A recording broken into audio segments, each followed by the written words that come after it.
Mhm.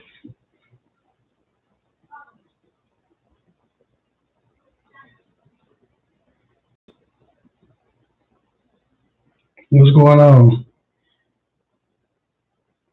What's going on?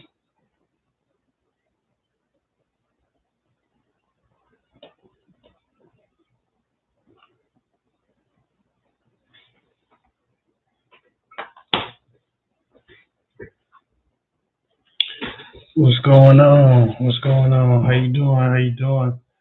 Um, Long time no see. I was just about to reach out for a call. Yeah, do that. Still do that.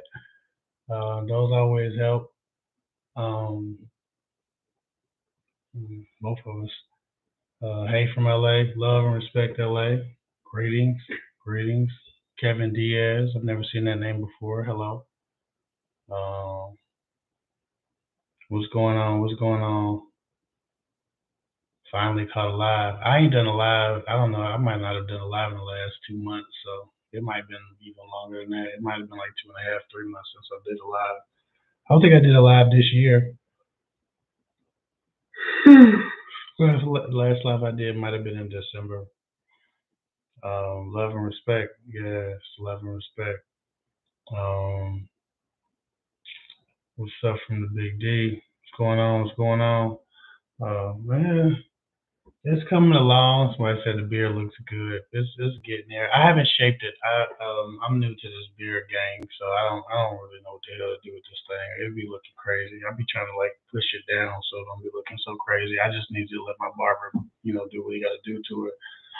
I just don't like people cutting on my face with those clippers and stuff. My face is real sensitive. I get to breaking out. So I don't know. I don't know what the hell I'm supposed to be doing with the beard. I guess I got to start watching beard talk or beard YouTube to figure out how to maintain a beard. But it's coming. Let me see. Let me check this text message. Okay, cool. I got two money texts. If you've seen on the YouTube community post, if you are a person who was waiting for a Kev Hick's financial education, I know we were starting that, and I was going to do the channel where we went over how to make money in different ways and just money in general, investments, retirement, all of these different financial education tools. Well, I wanted to do that, and while at first I just wanted to kind of have guest speakers on and kind of let other people give their thing. I wanted to be able to do that, but I also didn't want to have to rely on guest speakers. I wanted to become an expert of something in finance, and because I'm really passionate about it anyway, I decided to become a financial advisor. So I've been in the process of studying for my licensing for becoming a financial advisor. I've gotten uh, my insurance portion of it down. Now I need to get so I'm a licensed insurance agent now because that's a big investment vehicle that people use to retirement, especially for cash value life insurance policies and things of that nature. So I got my insurance license out the way. Now I'm studying for my securities license. After that, I'll get my Series 6 and my Series 60, my Series 7, I'm sorry, my Series 63, or my Series 66. I may have to get both. It just depends. I don't want to do all financial products, but I want to be able to do most of them. So within the next 2 months, I should be uh, getting on top of those and acquiring those licenses so I can advise people on, any matter of investments, retirement, saving, planning, and so on and so forth. So those of you who have texted me money, you are responding to my community post. I appreciate it. Like I said, I'm not going to be allowed to say anything about finances. I'm not going to be allowed to say anything about finances once I sign my contract with the company I'm rolling with. They're just kind of old school. Thank you. I appreciate it. Yeah, I'll always be a lifelong learner. And me, I need a transition anyway, so it's kind of perfect. I'm still my own boss as a financial advisor. I can still do much of my work from my home office as a financial advisor. So for me, it's still, I still feel very independent to be starting this career, and so I'll be starting it very soon. But right now, I'm just getting my licenses, and it shouldn't take too many. It shouldn't take too much longer, actually. So if you are a person who is waiting for kevhick's financial education or any of those videos, and you have specific questions about, insurance, life insurance, retirement savings, tax strategy, all of those different things. I will be giving free one-on-one calls out to whomever might want to learn about what their options are. Obviously, as a financial advisor, I'd probably be able to help you with those things. But even if I'm not the one to help you, at least you know what your options are. And so, to start that career, I just want to do 100 free calls to people. Just give them my time. I know that a lot of people, including myself, I want it to be, and we're gonna get into relationship stuff. Ask your questions if you haven't been here before. Just ask your questions about relationships or whatever you want to know, and I'll answer them. I'm just looking through the comments. But when you don't have a high net worth and you try to get with a financial advisor, the ones who've been doing it for 10, 20 years, they only deal with high net worth clients. So a lot of you have been dodged and ducked and stood up and pretty much played to the left by a lot of financial advisors just because you don't have the net worth. And so sometimes it's hard to develop the net worth if the people with the net worth won't talk to you. And so I wanna have free consultations and do free calls for people when I jump into the financial industry to help people. I just will not be able to legally or in compliance to my company speak on social media about finances. I probably can't say the word money in a video without it being in non-compliance at that point. So you won't hear me talk about it in YouTube, on Facebook, or anywhere. They want me to have an official company Instagram, official company Twitter, official company LinkedIn. If I'm going to do it, man, I'm not doing that. I'm just not gonna have no official official social media at all. If I can't say what I want to say, I'd rather just not even tempt myself with that prospect. So I'm saying it now before I start it. I'm building my book of people who want free calls, free consultations, free financial help right now. So if you're interested in getting free help from me financially, or getting a financial advisor, getting access to one that you know and already trust a little bit, I'm building my black book now, so you can text message me right now. Here, I'll put it in the chat for anybody who gives a crap. You can text message me right now at 614 254 6633. That's my phone number. That's one of my phone numbers. It's my business phone number. So if you text me at that number, text me the word money, I will make sure that I put you in my book, and that way, when I am licensed and credentialed, and I have the right to talk about finances, even though I know a lot of stuff now, when I have the right to talk about it and help people with it, I want to do it the right way. So, I'll be giving out free calls. Love. Somebody say your angle looks different. Did you get a new camera? Yeah. I got this camera probably on Christmas. I got this camera. Maybe it might have been Father's Day. This camera been sitting in my drawer for like 6 months. I had like three webcams. Most of them make my internet run slow, so I don't like using them. I don't know what that was about. I'm the only one that complains about that, but this one doesn't seem to slow me up or make me freeze or take up too much bandwidth or anything, and it's still very clear. So I really like this webcam. So yeah, absolutely, this is a new webcam. It's an external webcam. The internal webcam on my computer is really shitty. Um, you have to start where you are. Yes, you have to start where you are. Absolutely, you got to start where you are. A lot of people don't like. I've been asking to talk to my brother's financial advisor for so many years, but he didn't know what I was doing or what I had. And he's like, he probably talk to you. And even people who've been reaching out to me since I made the announcement about the financial advisor thing, me doing free calls, trying to get to 100 people to help for free. A lot of people have reached out and said they haven't had access to a financial advisor, even though they've attempted to make calls and they've attempted to kind of hire one, but they ask for the net worth. And when your net worth isn't so many hundreds of thousands, then they just don't get the call back because they know they're going to be dealing with a small policy or $150 investment or something stupid like that. So for them, it's nothing. It's too minimal. But for you, it might be everything. For you, it might set up a future for your family. So nobody's too small. I think I just want to help people and educate people on how to get to where they want to be at. So that's what I want to do, and I've always been passionate about learning about new financial products and opportunities, and I want to spread that education because we don't know what we don't know. Um, JD, love. JD says, do you think it's rude or disrespectful to ghost a guy you've been talking to, even when you've expressed things you are concerned with about him? No, I don't know. I guess it would depend. I guess it would depend on what you've expressed and what you're concerned about to a degree. If you're dealing with someone who's inconsiderate, who's rude, who doesn't listen, who's selfish, then no, I don't necessarily think it's. I don't know if it's disrespectful. I don't. I mean, I don't know if it's disrespectful. I'm slow to call things disrespectful. Some people are just doing them and doing what's easy. But do I think it's wrong to ghost a person? Mm. I think it's wrong to ghost a person who hasn't done anything intentionally to hurt you.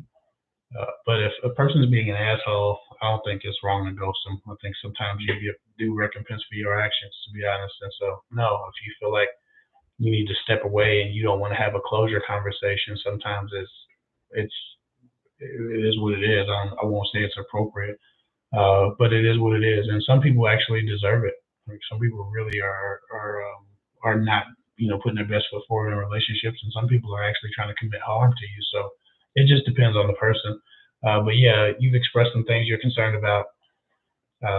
That doesn't mean you should ghost them. But if those things you've expressed have been in close relationship to disrespect, in close relationship to inconsiderate behavior, in close relationship to being talked down to, being cheated on, this, that, or the other, those types of things, you'd be humiliated, being disrespected yourself. Yeah, then it makes sense that you ghost them. I wouldn't fault you on that. What's the camera called? My desktop camera is low quality too. My live streams are always fuzzy. Yours looks so clear. Let me look. Okay. Let me look. Like it's big as hell. It says Nexigo. So Nexigo is the camera. Let me see if I can find you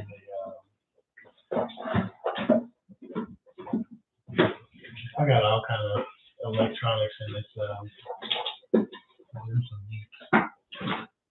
I can't find the camera. I can't find the camera box, but it's called Nexigo. Nexigo.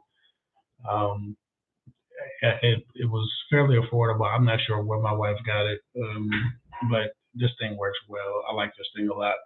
I just plugged it in one day, just like I got another web camera. Let's see how shitty this one is, and I've been using it ever since. So yeah. Somebody said, "Have you been investing in real estate?" No, I haven't. I haven't personally, not recently. Real estate is way too inflated right now. So I mean, if you have liquid capital to just burn away with high interest rates and high housing prices, then I mean, be my guest. But your return on investment is probably going to be a little bit lower than normal with the high interest rates and the high price tags that people are paying for houses. In the real estate market, you can't have high interest and high prices. You have to have one or the other. And in general, that's what happens. The lower the prices, the higher the interest. The higher the interest, the lower the prices. Or the lower the interest, the higher the prices. There's always a like this. But recently in the market, everything went just like that, and it is really causing a great destabilization in the housing market, even for people who just bought houses. So for me, no, I don't think real estate investing is the move right now. But maybe a not a fix and flip, but like a fix and hold. Rental property might be a good opportunity, or some Airbnb investments are a very good opportunity. But if you're looking to fix and flip a house, you're going to pay no matter what kind of condition that house is in, and you might be able to flip it for an insane amount, but I don't know. I don't think it's time at the moment for that particular type of investment, unless you're going to do buy and holds. Um, I'm guilty of ghosting, but I only do it when the guy doesn't take heed to the concerns I raised. I only do it when the guy doesn't take heed. Yeah, if you're not being heard, if a person is intentionally or they're very much aware that they're not giving you what they need, and it's almost like in defiance to what you've asked for, or in defiance to what you've expressed you need from them, then absolutely, because there's a complete disregard for what's required of them, and maybe what should be reciprocated anyway. So yeah, I don't think ghosting is an absolute no. I think when people aren't considering you and treating you fairly or treating you well, ghosting is just a thing that, if you win some, you lose some, and in that case, you lose. Um, yeah, somebody said, she said, I'll look that up. Thanks. The audio sounds good too. Yeah, I don't know where the audio comes from. I'm not sure if that audio is. It looks like it might have a microphone. Maybe that camera has a microphone too. Maybe I can't tell you where the audio is coming from. If the audio is better than it normally is, it's probably coming from that camera, because there is a little hole on the camera that looks like a microphone. Good wifey partner. What do you mean by that, Liz? Well, this is a slow discussion, so you can elaborate. Um, Let me see. I'll look that up and say, I really wonder about cryptocurrency. I'm afraid of it being a scam. How can you select a legit one? My cousin's son started one. Cryptocurrency is an opportunity. I think it just depends on which cryptocurrencies you're dealing with. I'm not a huge crypto nut, but I did have thousands in Ethereum, thousands in Bitcoin. Um, I tried, what was that other one? I tried like the top four cryptos, and I made money on most of them. But I paid a huge portion of my taxes with my Bitcoin wallet 2 years ago, the year before last. And I might have paid some taxes with my Ethereum wallet. So I made some money on it. I made enough money to get the IRS off of me. But I think that opportunity is fleeting, and it's sporadic. So when I bought Bitcoin was $8,000 a piece. Um, I feel so damn dumb. I could have bought it at $1,000 a piece. I bought it when it was $8,000 a piece, and then it grew to like 64,000, and took my money, and I sold it and paid my taxes. At a year I did well, but you have to just have a strategy. Crypto isn't something that, for me, I would just buy and hold forever. Know what you want to do with crypto, and then do your best to investigate as much as you can. But crypto isn't something that you should get into just because it's popular. I lost a few $100 on like $600 on like Dogecoin. That wasn't one of my cryptos, but everybody just kept talking about it. Elon Musk kept tweeting about it, and I was like, golly, man. So I guess I don't want to miss this, right? So FOMO took over, and I put like 600 on Dogecoin one time. And I'm not a gambler, so that was a lot for me. It was the most, and shit. I think I still got the Dogecoin wallet, because it just started dropping. It dropped like a brick out a window. As soon as Elon Musk tweeted something, he screwed it over, and it's been going down ever since. And so now my Dogecoin is like, I don't know, it might be like 6 cents or something, but I bought it when it was like 40 cents. So of course I lost my ass on Dogecoin. I might have $15 in Dogecoin out of 600 now. So just crypto is one of those things that you got to be knowledgeable about. Don't listen to what everybody's saying and just do crypto. I don't necessarily consider crypto a long-term investment, because crypto hasn't found utility yet, right? Crypto, decentralized currencies haven't found common utility yet. And until you can go buy some milk with crypto, you have to buy it strategically. Until you can go buy a car with crypto that's not owned by Tesla. You usually can buy Bitcoin, Tesla with Bitcoin or something like that, because you had ownership. But if you don't know what you're doing, educate yourself before you do crypto, because there's a lot of great investments that you can keep and hold for a long term, and do much better. Like their life insurance policies, that if you want to just make money and never lose money. If I was going to do something, if I had money coming in, I'd do that with a life insurance policy. You then they're guarantee an interest rate of 4%. Take advantage of compound interest in the years you have left working. You can do a paid up policy, where you can already just do a single paid up policy, or a multi paid policy, temporary pay policy where you pay it for 20 years or 25 years, and then you got this lump sum, you got this cash value, you can borrow from it.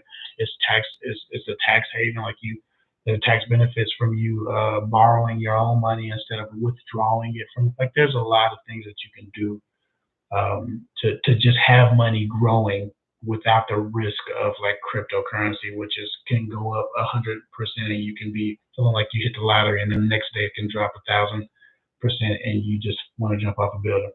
This dude that was a Dogecoin millionaire, he had he had I want to say $3 million in Doge, and they was talking about Doge to the moon, and he bought it when it was like a third of a cent. It was like 33 hundredths of a cent. Or he bought it when it was less than a fraction of a cent, and then he put like $100,000 in. So he had millions of dollars in Doge. I think he might have had 8 million or some crazy number like that one day.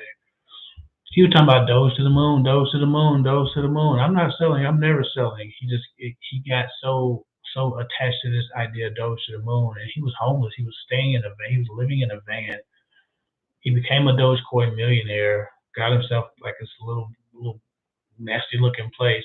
Or he might have still been living in the van or something. And then he just held Doge until it went into the ground, and now it's damn near back to what he would have bought it for. I guess he has his 100,000, but man, that man's lost millions and millions of dollars talking about Doge to the moon because he couldn't let go of the fad. He had an emotional attachment to his money and emotional attachment to his investment. You can't have an emotional attachment to your investment and win, especially in crypto. You have to make the strategic decision, not the emotional one. And so that's one of those things that you need to make sure that your mindset's right before you jump into investing in things that might be here one day, gone the next. Somebody said, so yeah, crypto's not a scam, but many cryptos are completely undeveloped, and they sit next to the ones that are extremely developed, and sometimes it's hard to tell which one is real. So that's absolutely true. What would you define as a soul tie? I'm curious because there's one guy who walked away from, I would say, me due to them disrespecting me. I walked away from due to them disrespecting me. He's been gone a year, but I think of him every day. I guess that's a soul tie. Suppose you've for whatever reason not been able to get over him. Sometimes I think we have an obsessive perspective of a person where we like to think of them as more than they are. You walked away because he disrespected you, but you think of him every day as if you're missing out on something. I guess that's a soul tie. I'm really just, I'm be honest, I'm not even interested in like diagnosing things as soul ties, because it seems like when you do, you give them power. It's a little bit like when I did that video about like attachment styles, and people who Google attachment styles all the time, and keyboard psychologist was mad as hell at me, but I've not seen people attach the idea of soul ties or attachment styles in a healthy way. They've only attached it to really excuse their bullshit, and excuse their inability to have self control over what they accepted and what they endured for a person that they wanted, despite that person not being good enough for them. So, I would describe, a soul tie as somebody who, I guess, makes an imprint on the depth of your emotions to such a degree that you can't seem to shake their energy, their spirit, or the desire for them. Even so, it doesn't mean that that they're supposed to be there. It doesn't mean they're, it's not, they're not deities. And I think that that's the problem with this idea of soul tie. You turn someone into a deity when you start talking about your soul. Like, they're not deities. They're some asshole that disrespected you that you knew you couldn't logistically, logically, intellectually, stay with, because there was no justification for it. But from a very deep, energetic, and emotional place, you still have this addiction to this person. It's more of an addiction. I think some people have been able to trigger our addictions, our personal and emotional addictions. And so for me, soul ties are just another way that people find themselves addicted. Um, If you walked away because he was disrespecting you, you think of him every day, you're thinking of what you might have missed. More disrespect. Now, can I explain that to your soul? No, but that's pretty much what you're missing. More disrespect. He is what he was. Um, so I don't know. I don't really get into soul ties and attachment styles and things of that nature again because it creates deities out of the person that is generally a source of darkness and a soul sucker. So there's that. Uh, JD says, "Okay, thank you. That cleared a lot up for me because I felt bad about ghosting a guy, but fuck 'em. So I feel, man. Listen, I'm not one of these people who are trying to tell you to do everything perfect all the time. I want you to do the right thing for you, the healthy thing for you, and not commit any harm to anybody who hasn't committed harm to you. And don't lead with your wrath. But if a person is disrespecting you, has disdain for you, has indifference for you, then ghosting them ain't nothing. I talk to so many women who say, "Well, I don't want to ghost him because I don't think that's right. I hate when people ghost me." But he don't give a damn about you. So if you ghost him, is he gonna lose sleep? Is he gonna go somewhere and cry? He treats you like shit. Why are you trying not to hurt his feelings? You think he has feelings for you that you can hurt? Like some people just don't really give a damn about you. So you got to be very very careful about who you give that type of consideration to. Sometimes you endure more emotional violence just because you're trying to be considerate of somebody who doesn't even have that in their heart to give you back. Um, Somebody said,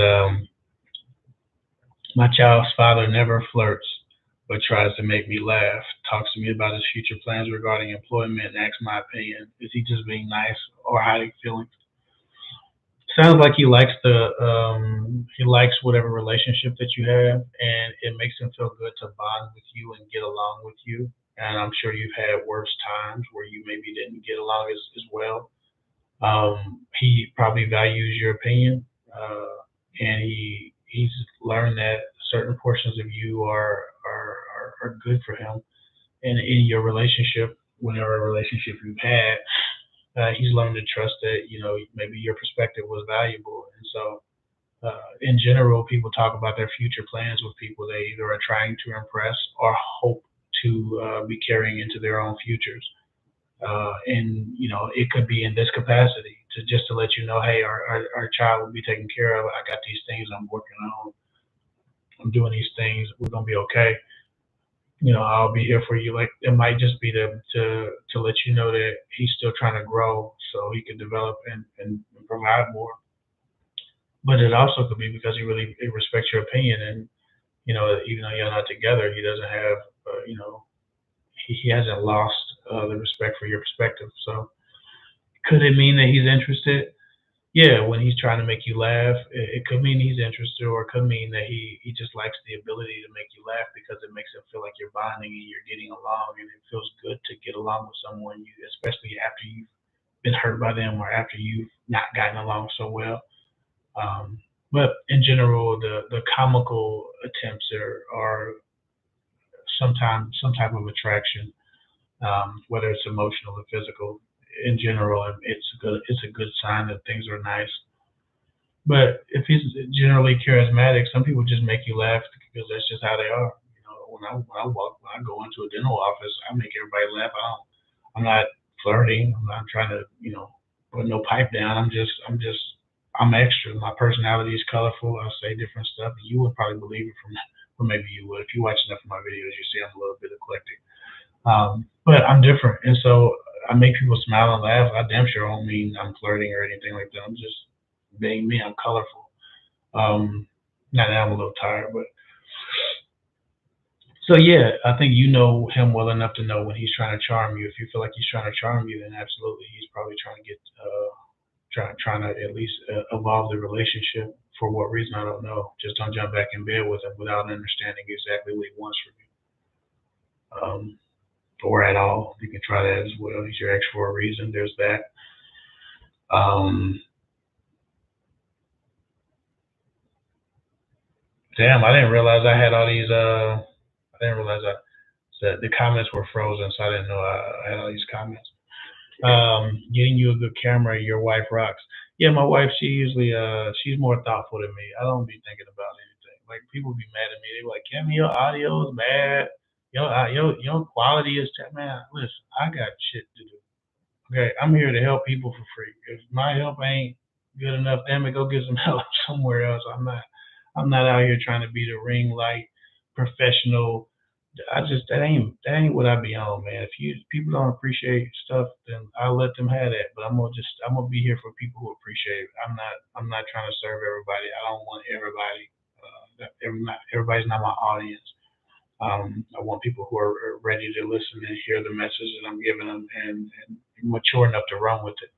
That's not everybody. My whole audience isn't my target. It's about a third of people I'm targeting, and everybody else comes and I appreciate them for giving me the views, but my message ain't for everybody. And so for me, I'm not the most thoughtful, but I know it helps with branding and things of that nature. My wife is extremely thoughtful. She thinks of everything all the time. And so, that's one of her gifts. So without her, man, a lot of this stuff wouldn't be what it is. She decorated this office. All this stuff y'all see in this picture, the lion, the tiger, the plant, the hourglass, the ceramic chain, the candle back there, the Alexa. I picked the book out, The Richest Man in Babylon. I picked the book out with the little meditating man behind the Alexa, the gorilla and the change color light that I need to find another plug for. My wife pick all this stuff out. She's got the glow. I ain't that. I'm not no pretty boy. I don't do all of that. I ain't Mr. Fashion. That ain't what I am. But my wife is extremely thoughtful, and I appreciate her for that. Oh crap. Oops. I hope I didn't just block somebody. Let me quit playing with this down, but all right, my bad. I hope I am. I just actually seen something block. Somebody said, "How can you? What do men find intimidating?" Okay, here we go. Message retracted. What do men find intimidating? Want to learn what not to do when meeting someone. Men find women intimidating who appear to be too sexually forward, and they're not scared of they're not scared of the sexual experience. They're afraid of what shame they might be bringing on themselves, and they're ashamed of and they're afraid of what danger this woman might possess. Women who are very sexually forward come off a little bit as just a lot less trustworthy, a lot more reckless, and they're more likely to have drama and other men in too close a proximity to be safe. Men are always assessing danger, and so if a woman appears to be reckless, then she feels as if she could cause a man some danger. So when men are intimidated by women, sometimes they're not intimidated by her, but the danger she might bring and attract to them. So that's one thing. Don't be too sexually forward. Learn to play coy. Not that you can't be a sexual being or all of that, but you just gotta learn presentation is everything. Um, what else do they find intimidating? A lot of attitude, a lot of me language. Um, a lot of the neck, anything that you could say and roll your neck and it matches. Most people ain't trying to hear that stuff, man.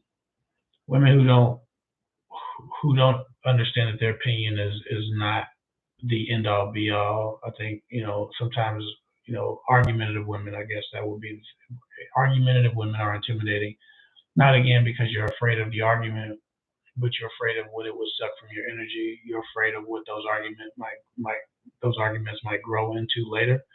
You're afraid of what those relationships might look like if she can't accept your opinion and just ride with the duality of both of you having different ideas. Um, I don't know. There's a lot of things that intimidate men for a good reason. If you're scantily clad woman and your ass is hanging out and your boobs are out, and that intimidates a man because again, if you're creating spectacle, now other men are going to be looking at you, ogling you because they feel like you've done that for attention. They're going to give you the attention. The spectator is not controlled by the spectacle. So as much as women like to say, "Well, oh, you're a pervert because you're looking at me and I should be able to wear what I want," you're the spectacle. You don't get to control the spectator. And so if you have the right to wear it, somebody is going to think that they have the right to look at you a certain way, whether or not they're right or wrong. point is, then when you're with a man and you're a scantily clad woman, now that man has to defend your honor, and that puts him in constant physical danger. So that's another thing that intimidates. So just not knowing how to dress appropriately is intimidating because it causes a physical threat of violence to you and the man you're with. Because a man, if he's a real man, has to stand up for your honor and address any disrespect he might endure from being with you and having you on his arm. Um, but I don't know. There's a whole lot of things. All of these things aren't things that women do wrong or bad. Sometimes men are intimidated by a woman who's beautiful because he just doesn't feel like he's good enough. There's a whole lot of reasons that men be intimidated. So it can be, either the man being insecure, or the man being less than, or the woman just being out of line. So it just doesn't. There's so many. If you want to rephrase it and be more specific about a particular idea of being intimidating, I'd be more than happy to answer that.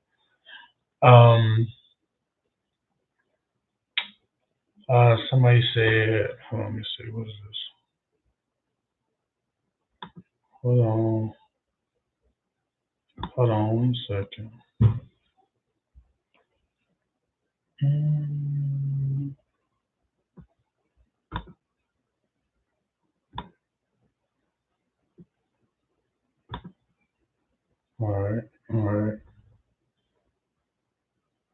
All right. So somebody said, how can you ask a guy to hang out without pushing him, without pursuing him? I'm sorry. How can you ask a guy to hang out without pursuing him? Can you talk about guys pursuing girls? I hear that it's not the best thing to do because it becomes a dynamic of the race. You mean girls, girls pursuing guys? I think pursuing is a continuous effort, and so sometimes women think pursuing is saying hi first, or starting a conversation first, or smiling first, and that's not pursuing. That's just that's just giving permission. Men look for choosing signals. So if you don't give any choosing signals, most men, they're gonna leave you alone, as they should. A woman does not want to be bothered simply because she's beautiful or alluring or attractive. And so men are looking for choosing signals: eye contact, smiles, lingering stares, conversation, all of those different things. And so when a woman gives that, sometimes she thinks that she's pursuing. That's not pursuing. All you did was you just gave him permission with hi, how are you? You gave him permission with you know how it is. I'm not sure my watch is right. You gave him permission with what? That's a really nice shirt. That's a really cool shirt. Where'd you get that shirt? Give him permission with a compliment. A compliment just shows him that you're open to his energy, whatever that might be. So I don't think it's against the rules. As a man who's been approached by a lot of women, spoken to first, all of those different things, I was flattered every single time it happened. It's always made my day, and I've never thought, oh man, what a thirsty so and so. She needs to get off my nuts. That's not how men think, because most of the time men don't encounter women who are saying the thing first to them. Now, with the your conduct after that is key. If your conduct after that is ass kissy, you don't have any boundaries, and you let him lead everything versus you knowing exactly what you will or won't do for his attention and his love and his affection, then yeah, that's what that is. So, pursuing him is saying hi, giving him the choosing signal, whatever that might be, smiling, waving, whatever that might be, the choosing signal, but also having self-respect and still holding on to your boundaries and having self-control and not giving yourself to him sexually, not letting him just kiss you because he took you out to dinner. Like having boundaries down completely alleviates that dynamic difference that people are talking about. Talking about a dynamic where a woman approached the guy first, and so now she's pretty much chasing him during the relationship. That's not how that works. If a woman doesn't have boundaries or standards, even if he came up to you and begged you on his knees for the first day, as soon as he realizes you have no boundaries or standards, you're gonna get treated like shit. If he's a shitty guy. But if you could go right up to a man and say, "Listen, I'm gonna be honest, sir. I've never done this before, but you're extremely handsome and you seem like a really nice person. What do you do for a living?" You could literally just jump up on a man like that, and he'll be like, "Damn, this is who." Like he'll probably sweat from the forehead, and then he'll ask your question, he'll answer your questions, and maybe it turns into a great conversation. let's say you exchange numbers. Now you approached him damn near like a gentleman. The idea that most people would have is that, oh, okay, now he gonna think you on this nuts, so he gonna treat you like any, he gonna skirt you, he gonna treat you any kind of way. But as soon as that man gonna kiss you up after that first date, and you like, I'm gonna kiss on the first date. My bad, sir. No complaints, but no, I don't do that. Sorry. Oh, okay. My bad, my bad. Now he knows he has work to do. If he try to take you, hey, you want to go home? You want to go back to my place? Sir, what do you think this is? I approached you because I thought you were a gentleman. Was I wrong? Oh no. I was just my bad. Some girls, no, I'm not some girls. I know what I want. I know what I'm looking for. Was I wrong? No. Don't worry. It's respect. It's respect. That's how you deal with a man after you've said hi first, after you've spoken to him first, after you told him he was handsome, after you've complimented him. Whatever you think you did to look like you was on his nuts or his team, whatever you think you did to look like you turned the dynamic around and the power dynamic is his. As long as you have boundaries, as long as you don't give sexual access and allow a man to touch you, grope you, feel you, kiss you, do nothing to you at all outside of giving you great conversation, for as long as it takes for you to realize if you like him or not, and then give him access to you as earned, right? You don't have to worry about this idea that the dynamic is always screwed up for women who kiss on the first date, fuck on the first date. It ain't gonna be. You ain't never gonna have great dynamics for women who do that first. You gonna get lucky. Sometimes those women get lucky and they find a guy who just doesn't care and who has not had it in his mind at all to play any games or to get anything out of them. That does happen. Great men do exist, and some of them are very loose and liberal about what they feel. But a lot of guys who are going for that first date, going for that first kiss, going for that first this or that really early are just trying to get some ass, and they was just trying to figure out how long it was going to take you. So those are all tests to see where your boundaries are, and most women fail because they think they're trying to make a great day out of a good day. They're trying to make a spectacular night out of a great night. They want to, over the river. They want to, over the moon to a guy. They want to make it the perfect night instead of just accepting that it was a really good one. So stop trying to put cherry on top and all of that shit, and just have a date, have a great time, take your ass home without kissing, touching, groping, making out, and doing all that stuff. If you can do that, it doesn't matter if you talk to a guy first. It doesn't matter if you approach him. He'll learn that he needs to talk to you like a woman, like a queen, and deal with you as such. And also, if you make a man talk to you on the phone before a date, you stop just letting a man text his way to you and determine what the dynamic is. That women do that shit all the time. You let men text you, you let men touch you, let men kiss you, let men have you, let men inside you, and then you wonder why the dynamic's screwed up because he treats you like a fast food restaurant. It's like he even had to sit down. So that's kind of what that is. Love and respect. What do you think of Robin Hood? I was so lost using it. I have Robin Hood. I have a Robin Hood account. I've had a Robin Hood account for. I've had a Robin Hood account since like 2015. No, maybe probably 2016. Robinhood is cool. Robinhood is really simple. I don't like it as compared to other stock trading apps. Robinhood was really cool because it was one of a platform. It was one of the first platforms like it, and it made stock trading simple, especially like fragment trading simple because most brokerages at the time they would make you do whole portions, so you had to buy a whole stock or something, and sometimes you couldn't afford a whole stock. Tesla was two something something. You can't afford a whole Tesla. You can't afford a whole Apple. You ain't got $100 to throw at this or that. So Robinhood, like, you got $30, we got you. So that was really cool, and it made it very simple. And the money transfer is very simple. I think they only have a 24-hour wait for like larger accounts. And I mean, it's a really good, simple thing. But the visuals aren't all there. You don't see all of the numbers and all the statistics with Robinhood on their main interface. You got to get on the computer if you want to see the crux of the information a lot of times. I personally like Fidelity's trading app. So if you're going to trade, I'd much rather trade at a brokerage that's over 100 years old, that's been handling retirement accounts and financial products for the entirety of its existence. Most of you work at companies that use Fidelity for your company 401k. Like, that for Fidelity is legit, and so for me, I I didn't want to put any large sum of money in a what I could have been a fly by night app because I got it with Robinhood when it was fairly new. But Robinhood's grown and it's okay. I just think that the way they manipulate the market when the people rise up against a particular stock is something that I don't necessarily like. Like when the GameStop thing happened, there was another stock when trading groups that decide, we the people are going to take over a particular stock and inflate its price. When Robinhood sees that free market happening, they halt and froze trades on that stock. They refuse to give people their money when it was they played safe, but when the stock's being manipulated by the 93% of industries that actually own the stock market and most of the stocks in it, nobody says a word.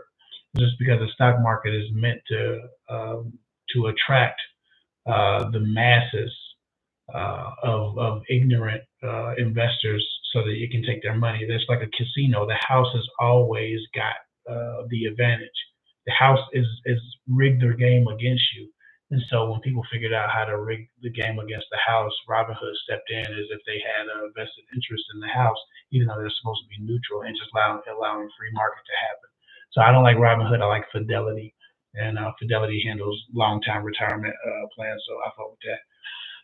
What's up with your Reese Black? Love and respect. Thank you for the super chat. Man, when we supposed to jump on Instagram? I ain't, bro, you got to call me if you hit me on Instagram. I ain't been on Instagram in like 2 months, maybe 3. Said pulling up to troll you again. Looks like you're hanging in for dear life. Tap out and go to bed. Man, look, hey, I am though. I'm tired. I've been tired as heck, bro. I've been doing a lot of stuff. Jumping into this insurance industry, just getting my experience and just learning and trying to grow and figure out where I want to play with at one side because I'm trying to get my securities license right now, and so that's not a long-term process. It's a pretty short-term process, but I'm getting my practice and getting my reps in, and so I'm in the insurance company right now, and they've been riding my ass. They've been riding me just raggedy with all these different things and making calls and doing all this stuff. Not my favorite part of it. That's why, as a financial advisor, I can't wait to just have clients that have a very specific thing that they're trying to do, and I want to help them do what they want to do instead of trying to offer somebody a product that they didn't want. Don't know why the hell I'm calling. Like, I hate that part of it, but it's a part of the game. It's a part of the education. But yeah, I'm tired, bro. I'm tired as hell. Yeah, I still gotta wake up in the morning and get to it. So disregard. Let me see. But yeah, I'm be down. Yo, we gotta jump on. We gotta jump on Instagram. I'm gonna get back on Instagram this week. I'm gonna download Instagram back to my phone. I have not been on Instagram. That's why I haven't been saying follow me at kevhick24 on Instagram on my videos. Because if you bring me on Instagram in the last 2 months, you likely didn't get a response because I ain't even been on Instagram. Instagram was bad for my spirit.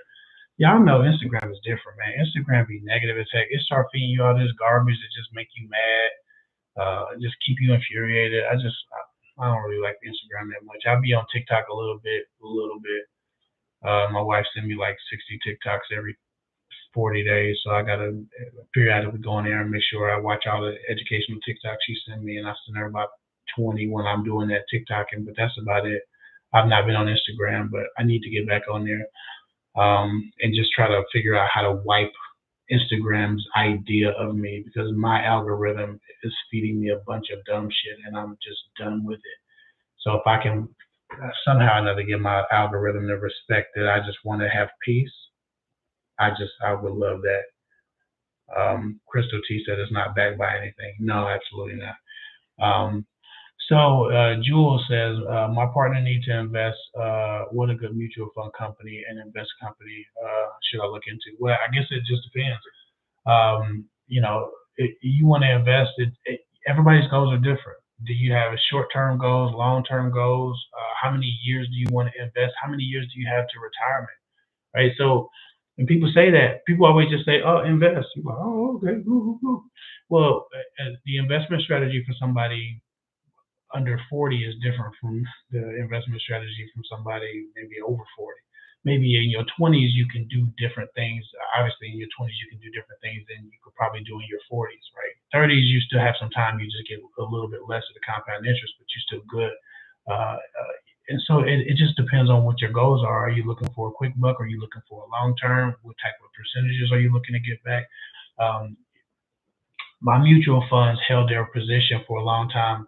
Mutual funds are cool for kind of my mutual funds defended a lot of my portfolio against dropping dramatically when the economy crashed. So most people lost like 40% on their stock trading, on their stock, and my mutual funds, man, I might have lost 2%, maybe 3% on my mutual funds, while everybody else was down like 30%.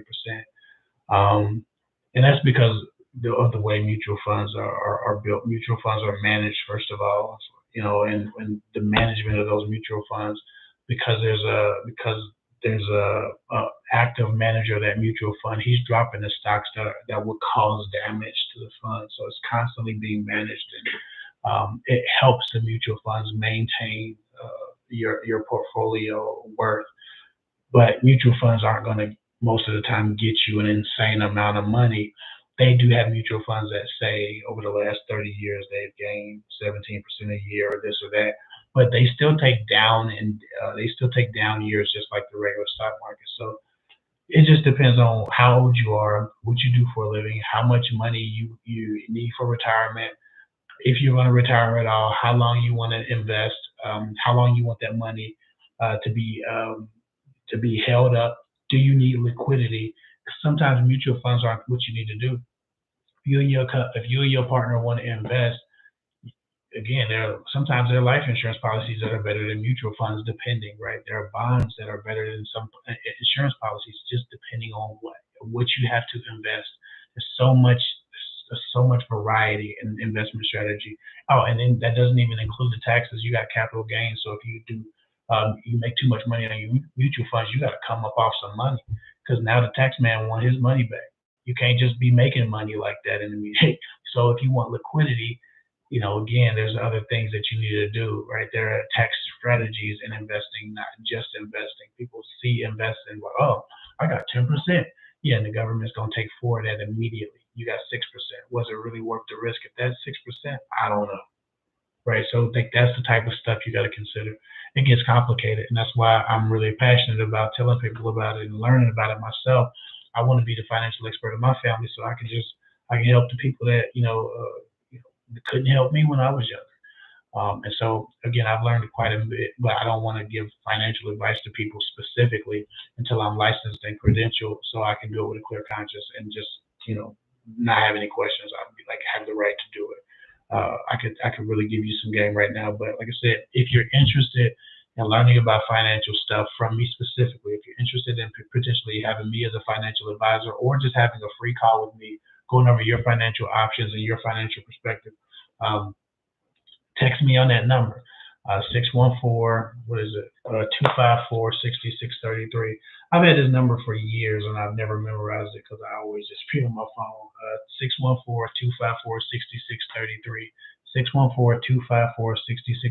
If you text me the word money, you will get on my list in my little black book, and these are the people that I'm going to help first. I'm trying to give away 100 free consultations to people about their finances and see what their strategies are, see what their possible moves can be, try to help them figure out how to fortify their futures for their family, for their children, and everything in between. So if you're interested in that, or if you were a person who was trying to watch Kev Hick's financial education before I didn't upload the content because I decided maybe I should be a financial expert. Why not? Why can't I be an expert?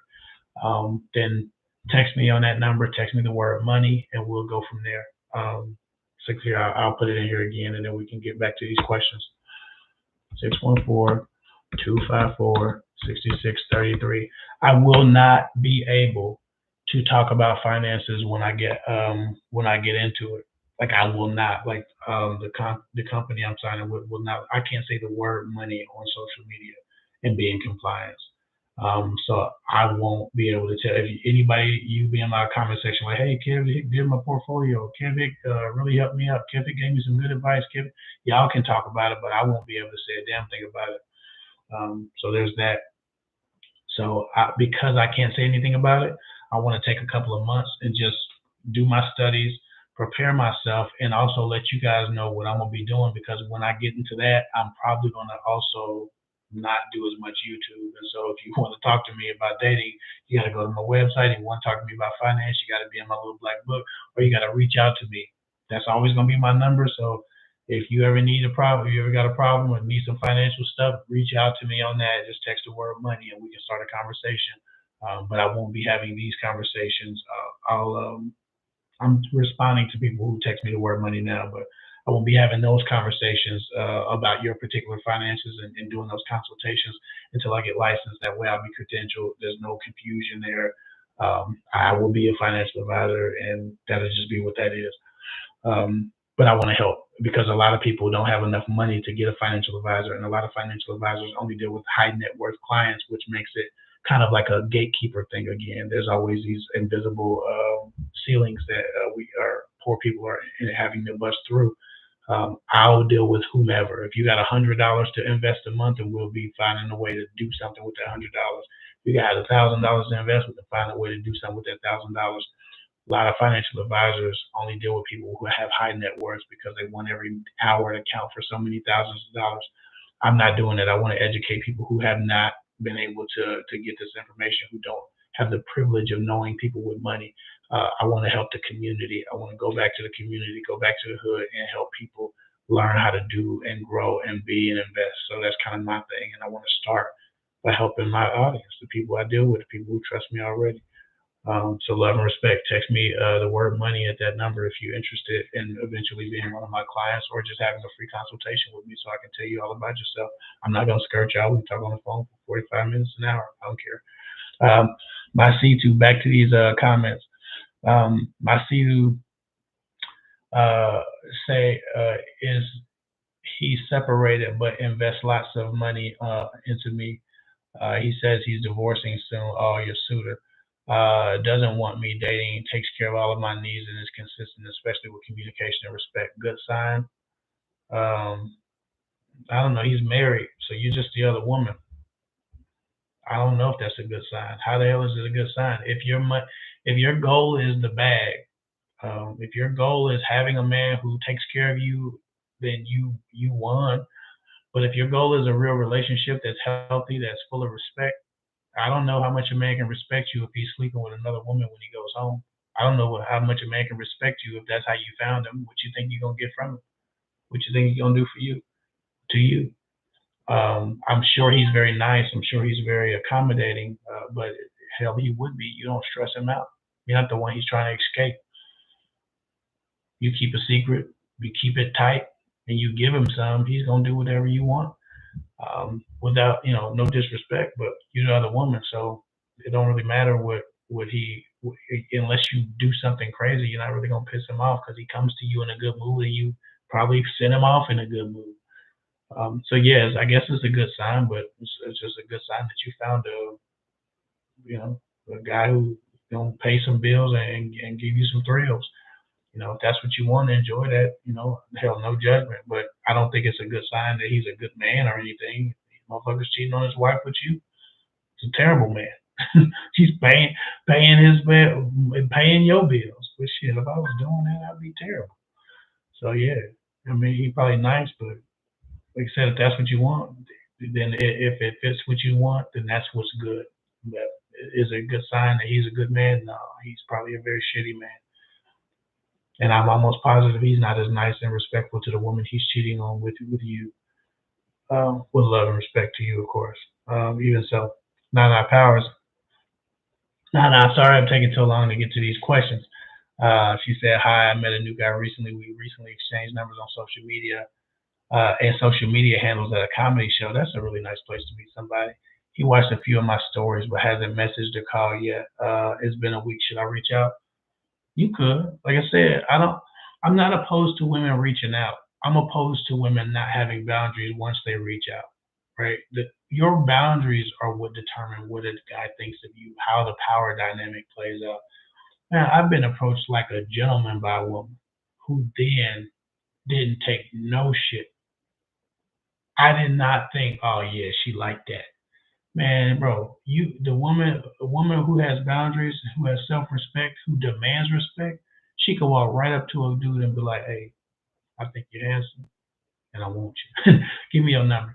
It can be like that. I'm not saying y'all should do that. I'm just saying that's how extreme it can be. As long as when that guy tries to touch your hip or your ass, you be like, "Excuse you, sir?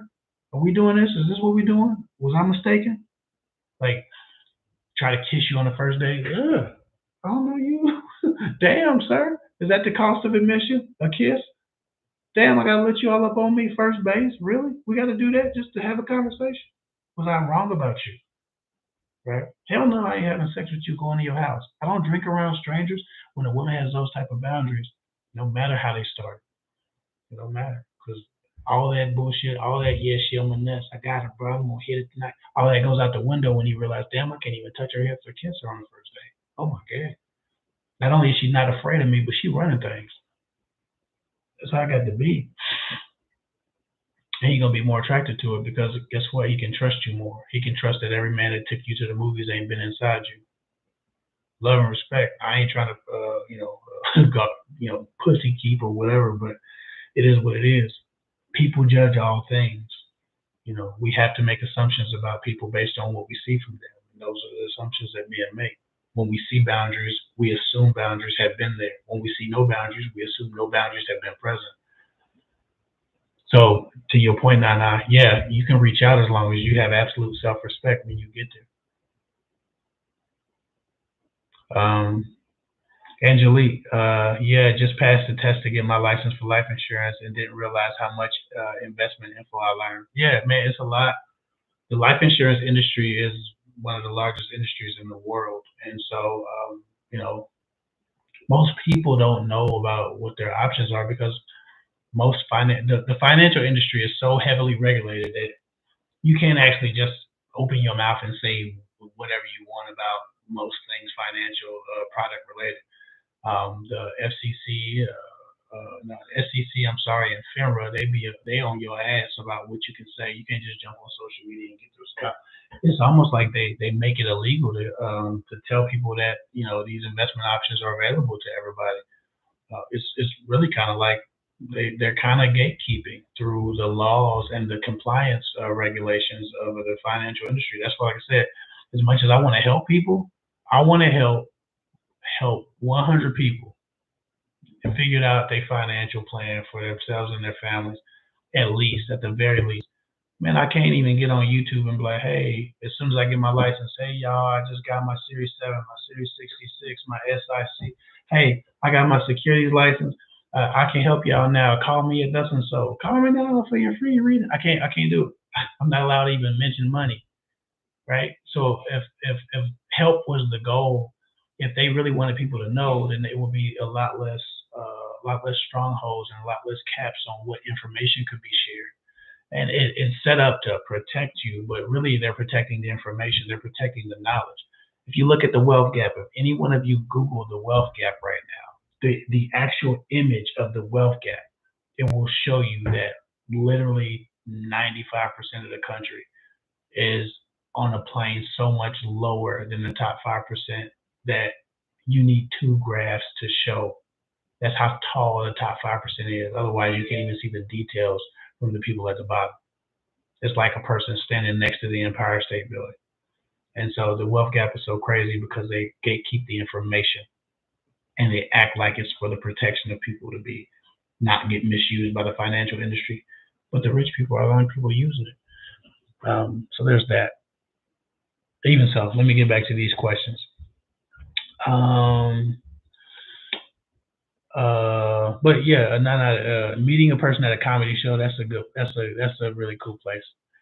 Um, so at Robinhood, yeah, Robinhood, I like Robinhood, but I like Fidelity better. If I'm going to go with a brokerage and an app, I'm going to go with an app that has a better brokerage behind it, has more years of experience. I like Fidelity better if I'm doing it. And then not just Fidelity, Weeble's really good. I like Weeble better than Robinhood. I like M1 Finance better than Robinhood. I really like everything better than Robinhood, but Robinhood's cool. I'm just not much for the green and red ticker symbols and shit. I just think Robinhood is ugly, to be honest. And I'm an artist, so visually I need to be appeased. And Robinhood is just ugly to me. Looks like Christmas every day. I don't get it. Dark Christmas. I've been talking to a con man. Crystal T says she's been talking to a con man. That's rough, Crystal T. I'm sorry to hear that. Well, I'm glad you met him this week. Well, get the hell away from him. You ain't been talking to him too long. Uh, Emotional attachments to investments are a no go. That's right. Oh hell yeah. These guys who try to attach themselves to your little no, you talking about, yeah, emotional attachments to investment. People are emotional with their money, and so that's why they don't invest. People always wait for like the perfect time. There's never a perfect time. And so they get attached to their investments. They get attached to their idea that what they're going to do is going to win or lose. They get attached to the branding of an investment, and so they become brand loyal instead of loyal to the end goal, which is to make their money. And you're emotional about your investments. That you can't make sound decisions. It's almost like when you're in love with a guy who's shitting on you. It's very difficult for you to readjust to the new information and leave and walk away. You always make excuses. You always find a reason to stay. Some people are like that with their money and their investments.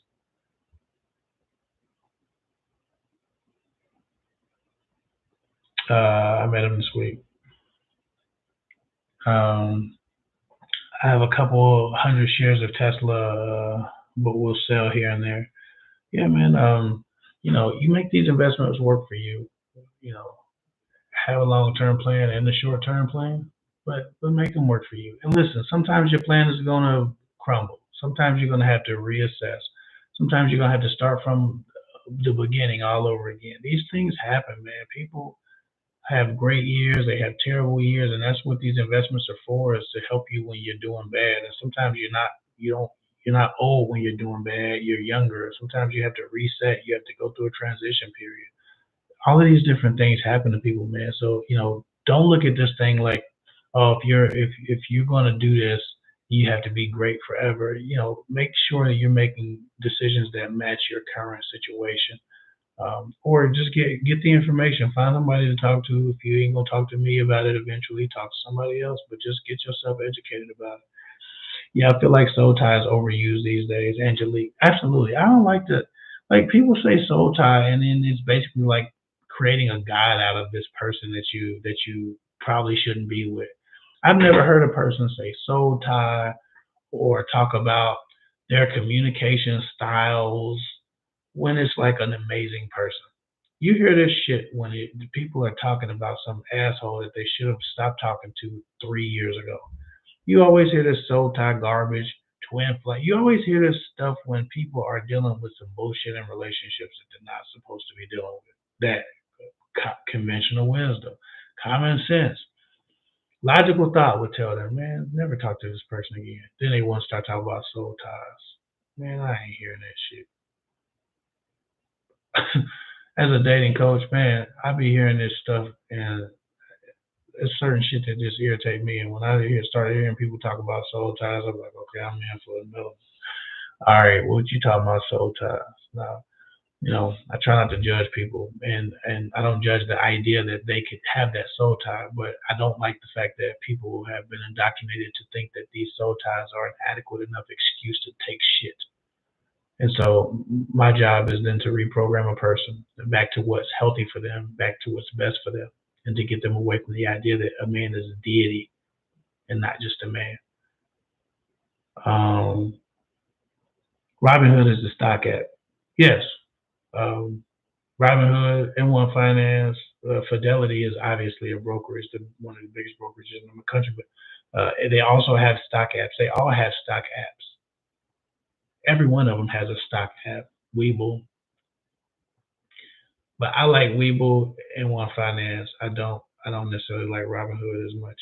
I got an open Robinhood account right now. I almost never. Oh, okay. Reset we go live on 4/11. Okay. All right, bet. Because I knew we were supposed to go. I just didn't realize I didn't know when. Love you too, Melly AD. Love you too. It's love. Uh, damn, I got a lot of these comments ain't updated. My bad, y'all. I was like, ain't nobody comment. I'll just take my time with these questions. These comments ain't updated. Let me go. Let me try to rapid fire through a lot of these. Um, somebody said decided to go no contact with my brother. Passive aggression and misogyny and unwillingness to parent his daughter has become too much for me to endure or witness. Sometimes it be like that. You had an ancient family member. You got to separate yourself. Love them from a distance. Um, Kev just made it all the way plain regarding soul ties. Absolutely, it is plain. I think it's plain. People, as Snoop told that woman in Snoop told with Dr. Dre and the Wash, quit bullshitting what you say. That's what people be doing. I can't met a guy at work, put him on timeout because I want to talk on the phone, not just DMs. I told him I wanted and told him when I wanted to send him my number. Do you think it's worth the wait? If he actually calls you, maybe. But if he can't talk to you on the phone, if he just wants to DM you, then now he's not respecting what you've asked for him. And if he's already been told that the way you connect to a man is through conversation, and he's not gonna give you that, then fuck him. How do you know if you're being controlled or they're suggesting things out of love and care? I guess that is completely dependent on you and how excitable, how malleable, how directable, how teachable, and how manipulatable you are. Some people are suggesting things out of love and care because they don't trust that um, you have the wisdom or the perspective to do what's the best for you. Then other people are just trying to control you because that's the dynamic you built. You've allowed them to control you in the past. So I guess it just depends on what that particular issue is. Hey Kev, you were missed, Levine T. Thank you, I appreciate that. I be making these videos here or there, man, but YouTube just don't mess with me no more. So my algorithm is shot, man. Sometimes I be getting like almost no views on a video, and these videos be taking hours to make. Even though I don't I don't do too much professional stuff like everybody else. These videos still take a long time. I still got to sit with my thoughts and figure out what I want to say to people and figure out what the important thing to pull from it is without giving somebody the same shit that they just got from another YouTube channel. So for me, I like to spend my time doing things that pay back. If any of you miss me a lot, you can just book a call and talk to me about your personal problems on my website. But I'll be doing I'll be doing a lot more videos here this year, at least in the coming months. I'll be a little bit more active. I'll try to get back to 4 to 6 videos a month. That's my goal. I was at like 6 to 15 videos a month, but then it made it to where I had to do 6 to 15 just to maintain my Google ad revenue, and then it became exhausting. It was like either I could do 30 videos to maintain that, or I could just drop it down and reset it and lose. And I can't do 30 videos, so it wasn't even a question. Hi from I love Miss Tenacious, love. I appreciate you. Thank you for the super chat. She said, I find that men value and respect you more when you don't sleep with them. This is absolutely true. As a man, I can say that. And again, I'm not the one.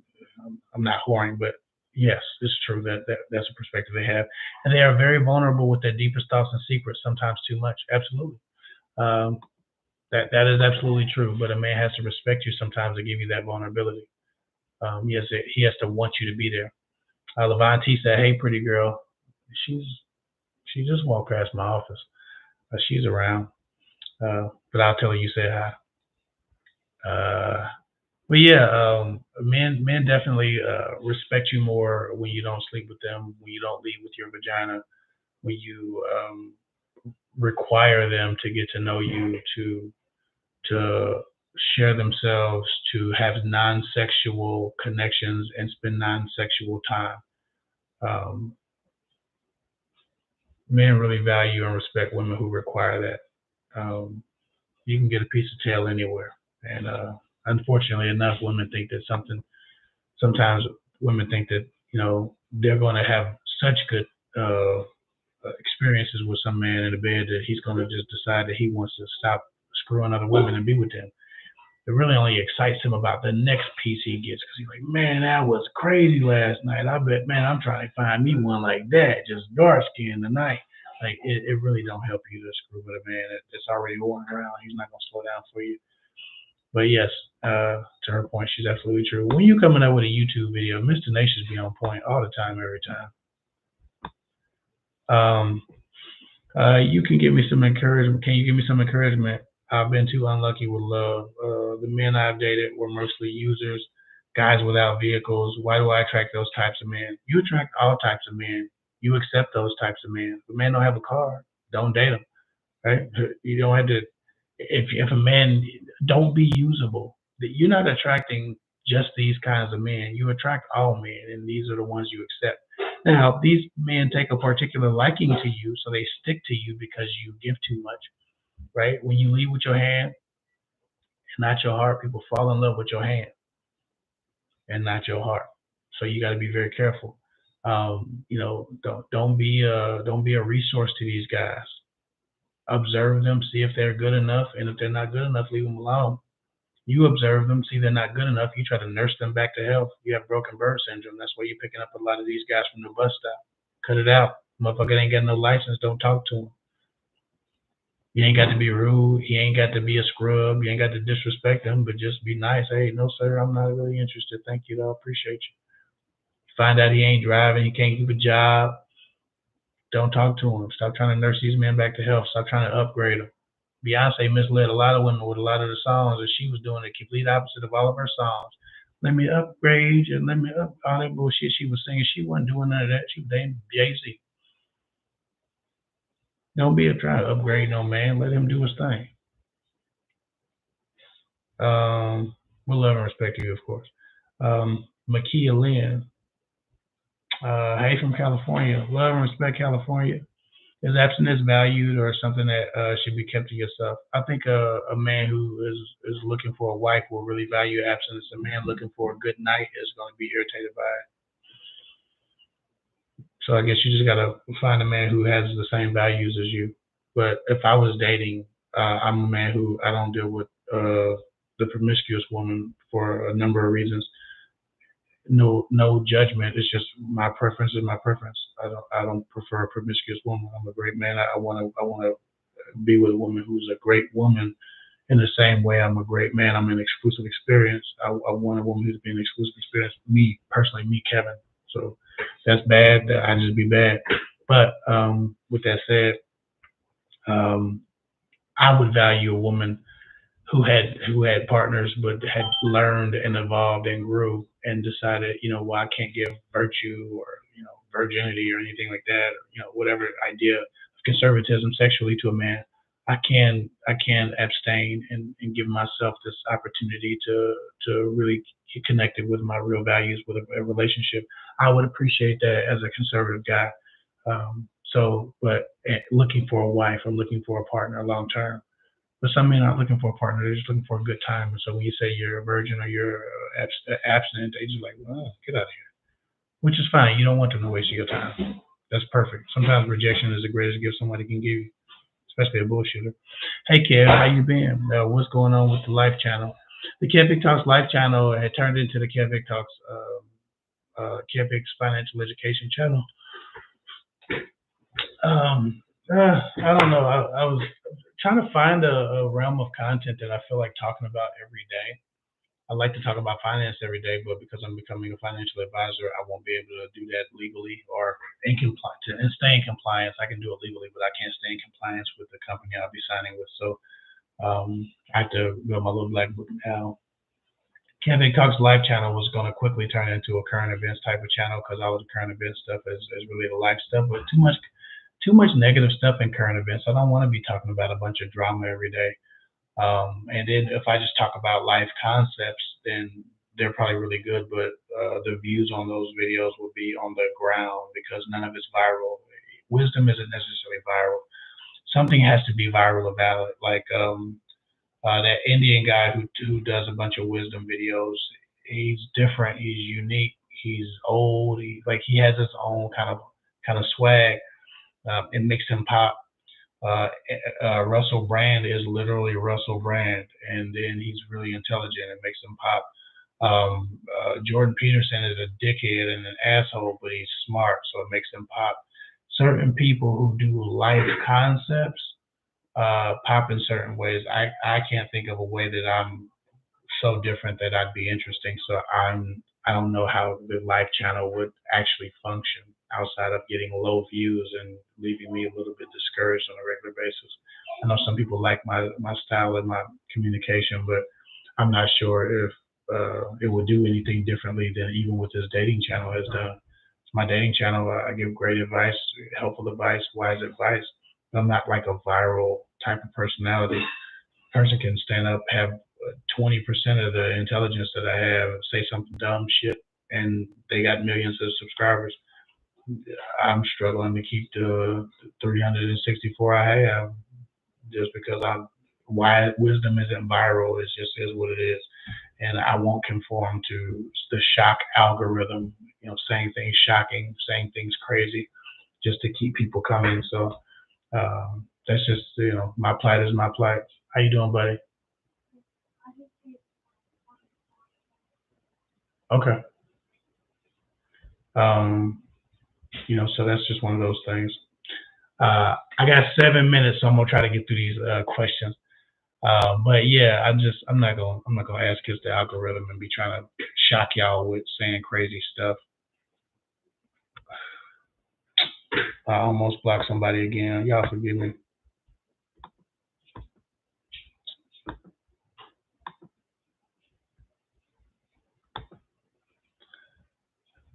Um, I had no idea about choosing signals. That's 95% of my communication with everyone. Uh, B, shock face. I must have said something inappropriate. I probably already do. What if you're curvy, thick? I've lost 60 pounds and love dressing up. Are hip hugging dresses provocative? I'm struggling to find a balance.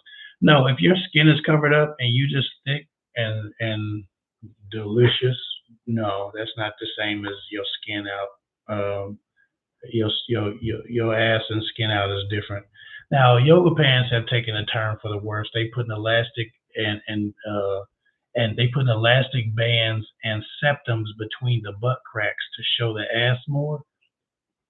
Y'all women need to cut that shit. Listen, people, y'all be talking about these perverts and all these men looking at you and ogling you. If you wearing pants with a literal septum sewed into the butt crack, miss me with all of that shit. Miss me with every bit of it. Them septum butt crack yoga pants are out of control. You gotta make it look like both butt cheeks are stretched out to the max. I can't with these people. These women at the gym are losing their damn minds and then getting cameras out trying to film guys for being perverts. They the motherfucking perverts.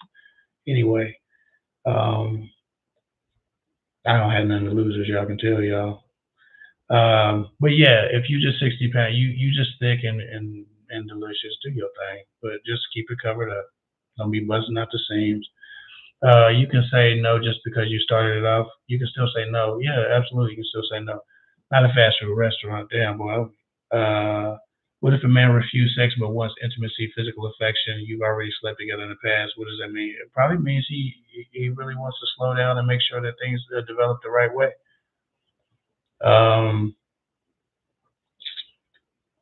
Damn, I know y'all like, boy, you take forever to get to my questions. He's trying to control you and make you feel like you're not desired. Cut him off. Y'all having a conversation, but what they said probably. Can't blame you, Kev. Protect your peace from social media. Yeah, that's when I was talking about Instagram sucking. Yeah, I don't really like Instagram that much, but I'm gonna try to get back on it. I'm gonna try to reset my algorithm to positivity. So I'm gonna get back on it. I'm gonna make it a Fitstagram again. Get back on my fitness stuff and just do like fitness related stuff on Instagram. And hopefully the algorithm stops showing me all this trash ass dating content and all these random ass tragedies that keep happening. I don't want to see that shit. I do not want to see another black person get shot by the police. I do not want to see a bunch of damn camera whores on Instagram and Fashion Nova. I do not want to see a random dating podcaster say some dumb shit and disrespect women. And because he disrespects women, women share it to show the outrage that they have from what he says. Get 3, 4 million views, become a fucking millionaire because his channel blowed up off of the dumb shit he said, and then come back to my channel and thank me for my wise advice that actually helps, but don't share my damn video. I'm so sick of Instagram and just you can't help but compare yourself when you're watching these other experiences. So that's another thing. Comparison is the killer of all joy. It was starting to kill my joy. I just want to help people. That's all I want to do. It sounds like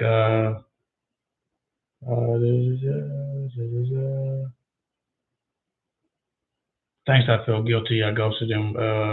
No, fuck all that. If he's playing manipulative games, don't feel guilty. Do what you gotta do.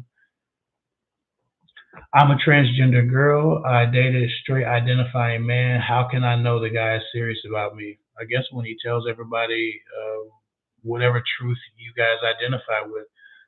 When you're not a secret, when he'll take you out in public, when he's not afraid of the judgment that comes from whomever might have a problem with whatever. If the guy's not serious about you, if the guy's not serious, then he's gonna keep you a secret. He's gonna try to figure out how to skirt, the reality that you're experiencing together. So there's that. How many dates should a lady go on with a guy until he agrees to be official in a relationship? I don't count dates because you can spend an hour with a person. That's a date. I just think until he gets official in a relationship, you don't have sex with him. Have sex with your man and watch it. People be like, "Oh, how many dates?" And I can tell you, 30 dates, 40 dates. Some men are getting 100, 200 dates out of. Some men are literally dating women for 6 to 7 years, never giving them a relationship because they just going on dates and screwing. If you don't screw a guy, watch how them dates dwindle. You go from needing to date a man 15, 20, 30, 40 times to 4 dates. He be like, "Hey, you my woman."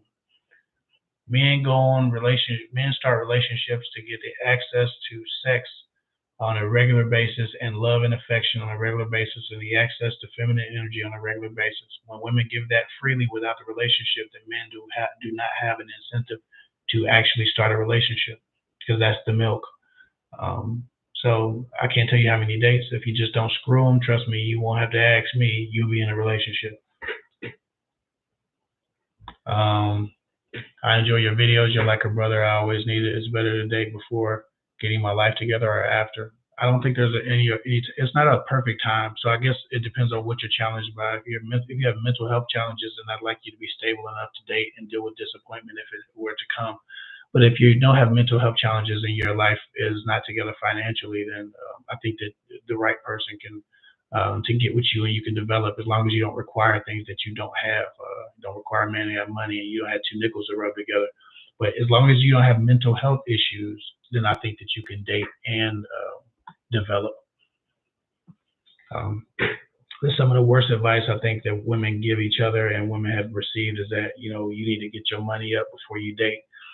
That's good advice for men because men's dating prospects are very much contingent on the lifestyle that they live and that they built for themselves, the money they have access to.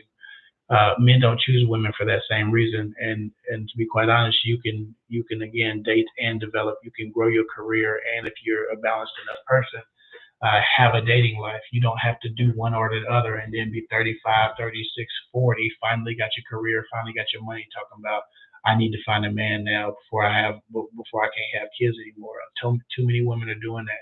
That's terrible advice. A woman could be young, just got out of college, with a man and chasing her career. She does not have to wait until she's the CEO to find a man. I think that's the most backwards ass advice in the world because none of those things give a woman added value to a man because those aren't the things that men care about. Those are the things that women care about. And so if you're just a balanced enough person, you can love a man and also have a career. You can do that from the beginning. You're going to have to do it at the end anyway with a baby and a husband. Hopefully, that's the hope, right? Is that you can have it all. So why can't you do it? Why can't you develop it all with a man who hasn't been in the streets for 16 years by the time you find him? Even so, that's a whole nother video. Maybe I'll do a video about that. Very stupid ass things that people tell women to do that ruins their lives in time, or ruins their experience rather than their lives. What are your thoughts about narcissistic changing? My partner is has narcissistic tendencies. There have been lies, manipulation, and minimization of my feelings with good times and breadcrumbing. I don't think the narcissist changes unless the narcissist is disgusted with who they are. So if you want them to change, tough shit. They're not. They have to want to change. They have to be truly disgusted with who they are. It's kind of hard because women get the "you a good man," but that was that. But what is that? Some women stay with abusive husbands. It's like I can't follow your lead. I had to learn the trial, and it'd be like that. I don't know, man. I feel like every experience is different. Try not to poison yourself with the venom of the last experience. Every unique person needs to be treated like a unique person. But yeah, you learn by trial and you move on. Take your lessons into a new relationship. Don't have to keep learning the same shit. Not Powers, you met at a Cat Williams show when I was here in Vegas. The fact he hasn't rushed a call is a bit appealing too. I'm gonna reach out and see what comes of it. Yeah, as long as your boundaries are in place, don't reach out and then be letting that man touch you, kiss you, make plans, order your food for you, and none of that shit. For my daughter when it comes.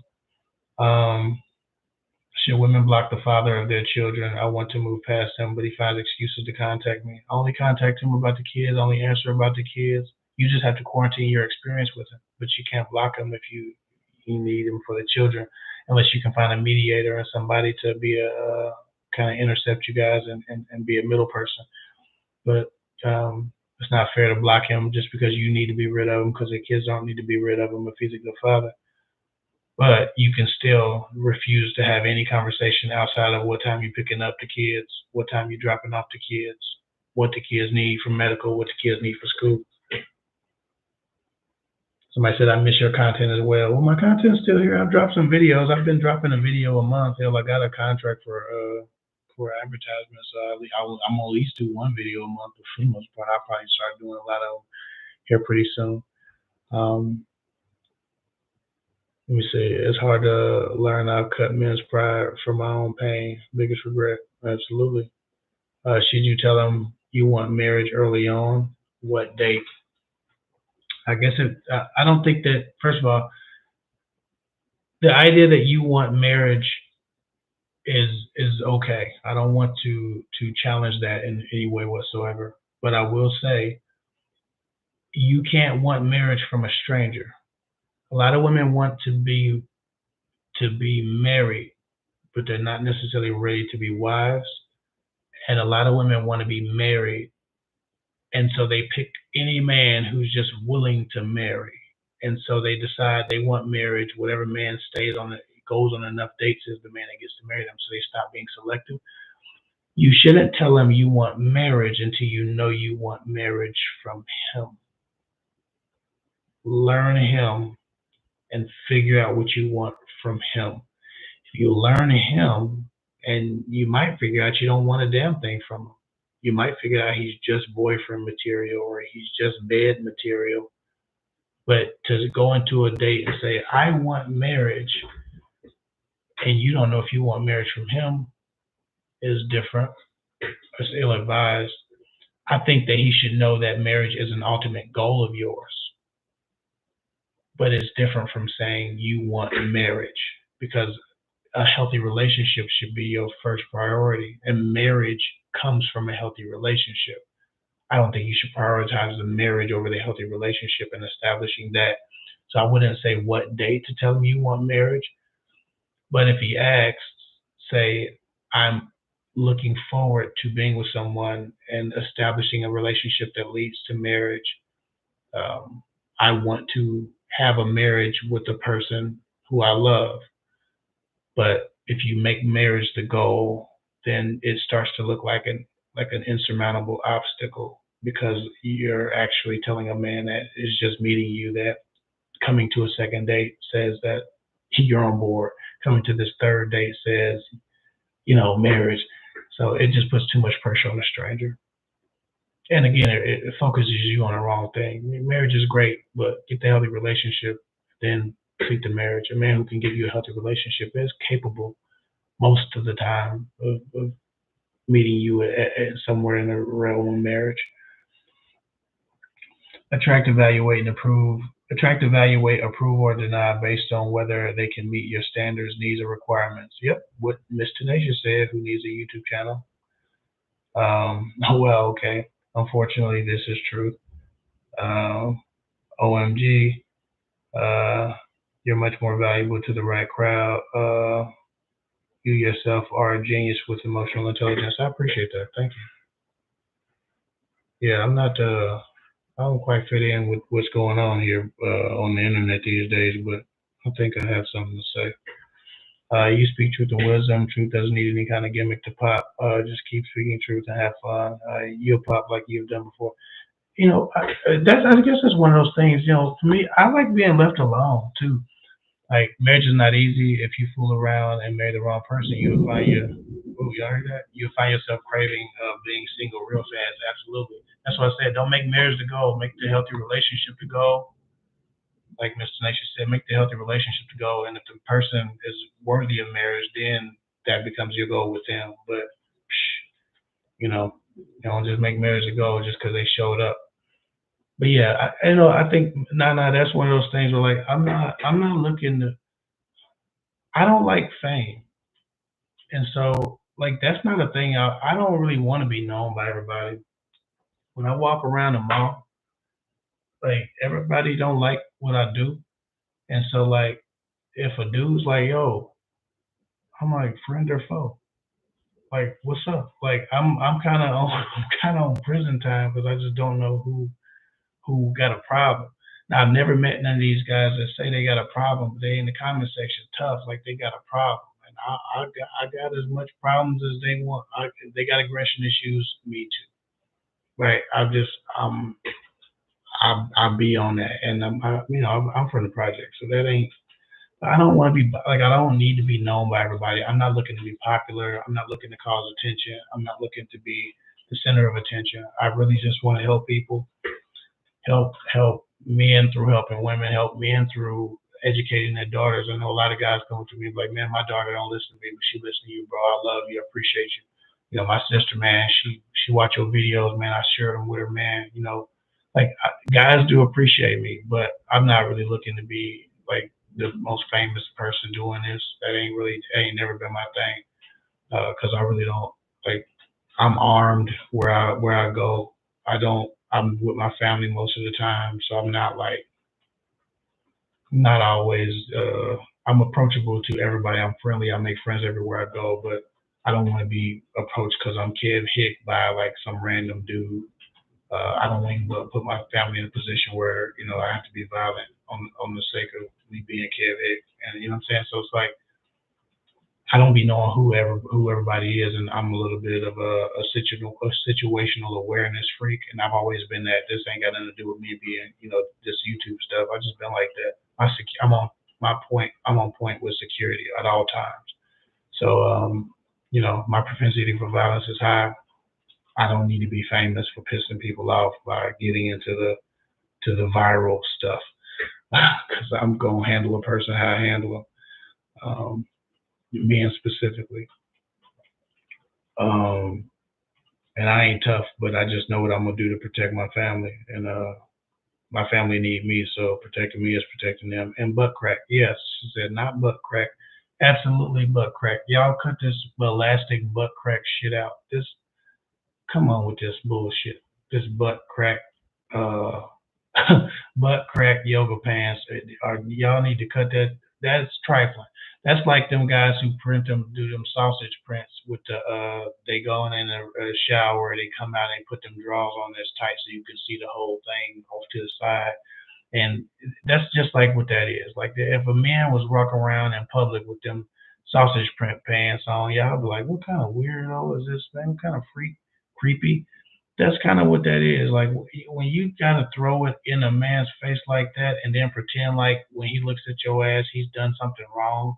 When you bought pants that were $30 more expensive than regular yoga pants because they had a septum tied into or sewed into the butt crack. Don't get, stop. Y'all gotta cut the bullshit.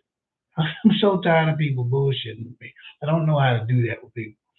It's just frustrating. And maybe I'm too sleepy now. I'm keeping it very real, but y'all need to cut that garbage out. Now, I like the septum pants. I'm not gonna lie. I can see. I have eyes. I have a healthy sex drive. I'm married, so I try not to look. But the second is too many seconds, as my Christian brother told me one time. But damn it, while I'm a fan of the yoga pants, and as a single man, I would probably be doing a lot of damage out here to the septum yoga pants girls. I'm just not. I can't see how that serves you at all outside of making things hard and creating you as an exclusive sexual object and almost nothing else because we don't trust the girls with the septum yoga pants. Even so, what am I? Who am I? I'm no one. I'm just somebody from the internet. Is it possible for a man to truly love a woman but sincerely not know and understand how to sincerely love? It is possible, but don't make an excuse for that man who has that problem and don't take shit because he doesn't know how to love. It's very valuable for you to be treated right and properly. You got women got to stop saying all kind of stuff uh, about trying to figure out how to understand a man who's treating him like shit when he ain't trying to understand him. He's just treating him like shit. So yeah, it's valuable to understand that. But if he doesn't truly know how to love, then leave him alone because he's gonna injure you while you trying to understand him. Thank you for answering my question. Absolutely. I hope I answered it well. Is it bad to tell a guy you're comfortable chatting with, chatting to that you still have your V card? I mean, it's okay. It's your truth. Because it feels like once a guy knows you can't trust him, and it seems like that's all he's pursuing you for. I don't know, not really. Some women think that when they say that to a man, he just disappears. He's not ready. Men are when a man is attracted to you, that is a that is going to be a highlight of his experience with you, regardless. And as long as you're not giving it up and you're in safe places with a man, and you have some defenses in places for men who would do other unsavory things against your will. That's all you can do. It's not obviously not you're not gonna give them none. That's not what you want. Your goal is different than his. So it really don't matter what a man's pursuing you for. It only matters if you're malleable enough to be used for it. So I wouldn't worry about that. I think it's okay to let people know that that's your truth.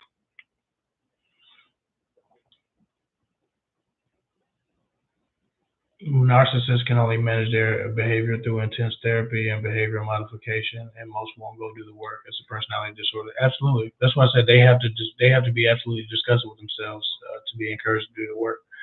I don't see value in marriage. It's not a goal for me. I think I'm the minority in women on that. Well, that's growing now. A lot of women aren't seeing value in marriage anymore. I just feel like marriage sucks the fun out of the relationship. That's true for a lot of people. That a lot of people feel the same way. Um, Men used to get married because they needed their children to have their same name. It was about blood lineage. It was about legacy. Men have lost the affinity for legacy, and women have lost the affinity for being wives. They all want to be brides, but very few want to be wives. The resentment level of wife duty is at an all-time high, and now men don't know what to require of women. Uh, the men who do want real relationships are not sure what to require of women if they listen to 5 or 6 podcasts anymore. That's why you got to again stay away from these podcasts. They're reprogramming people and they're away from logic and nature. At Kev, he lost his mom as a child and partially raised by a semi-toxic father. Basically, the streets raised him and everything. His life was dysfunctional, unconventional. He's never been able to be vulnerable. Well, it sounds like he needs to go do the work and get his ass in counseling and get away from you before your ass come out just like he is. He's semi-toxic. He's dysfunctional and unconventional, and he's about to pass all of those discrepancies into you if you don't be careful trying to understand him instead of leave him alone, let him be. With love and respect to that brother, I'm sure he's more than his inadequacies, but his inadequacies will destroy you if you're just focused on trying to figure out how to heal him. Let him heal himself. He needs to want it more than you do anyway. Mm, all right, I got 5 minutes and I gotta get off of here. Um, oh no, I can get off here after these couple questions. What do you think about the idea that women are deeply male-centered and that on a deeper level that repels the healthy masculine? Hmm, I don't think about. I feel like I feel like that would be taking responsibility for the unhealthy masculines that show up. And I'm not sure that's your responsibility. I think a woman is alluring. Let's think about it like this, because you're saying basically, they repel the healthy masculine, and if they're male centered, to a degree, what you desire eludes you. So there's something to that. But let's think about it like this: babies' natural defense mechanism is literally being cute. In all the scientific studies they've done on babies, they've determined that babies are actually adorable as their biggest defense mechanism and a persuasion mechanism. Like some creatures fly, some creatures have armor. Babies are cute, and it does all the same things. Even animals, if they see a baby human, sometimes will save the baby human, even though humans are the natural predators to literally every animal in the world. In the same way, women are just beautiful and mesmerizing and intoxicating. If you find you're just going to get all of it. And unfortunately, the unhealthy masculine are the men who are more aggressive. So you didn't necessarily repel the healthy masculine. You just was so fine that the unhealthy man needed to have you. He needed to experience it. I remember this one dude wanted this woman, and he was like, I need to hit that, kid. I just need to hit that. He didn't want to do nothing to this woman but stick his thing in her, and he discarded her like a piece of trash. But he just needed to hit that. I just feel like, man, damn, people messed up. Like, that's a person. It's a human being, bro. That's all you want to do. I also ultimately had to stop that girl from being gang assaulted in a locker room. That also happened with that same young girl. She was misguided, making some moves, and I stepped in the locker room, and that young woman was around. She was surrounded by about 7 guys that had decided it was about to go down, and she had this look on her face like she had not decided the same thing. And I had always been a big brother like to her. We come from elementary school together. When she saw me, she was so relieved. And I'm not the type of person people play with, so they got the fuck up out of there. But I just remember thinking, damn, like, she couldn't have attracted these men to her.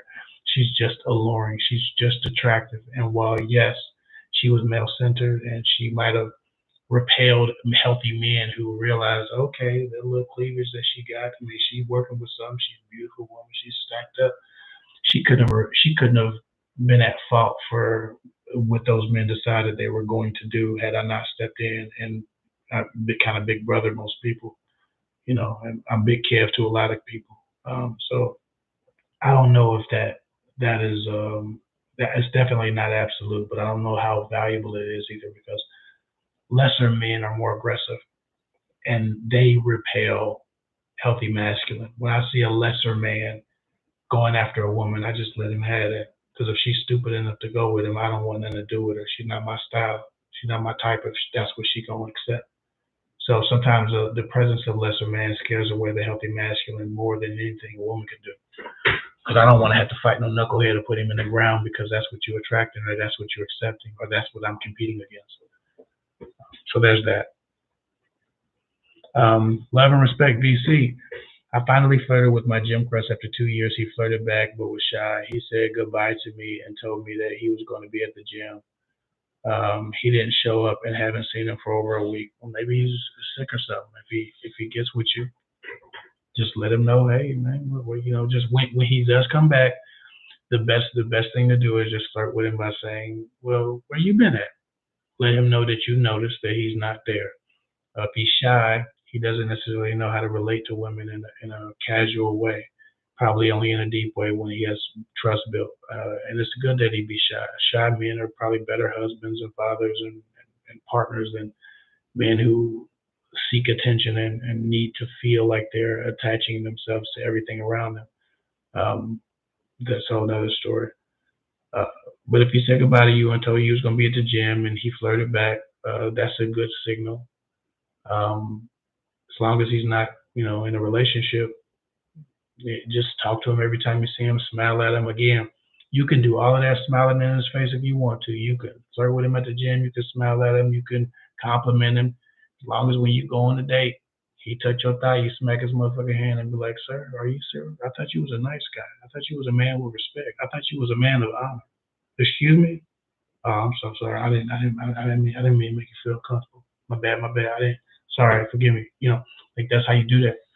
Um, so you can pursue, you can be aggressive with a man as long as you got standards and boundaries. I'm not saying to be aggressive, but when he's shy, you got to be a little bit more aggressive than when he's not shy. Maybe he's sick or has some personal problems. Absolutely.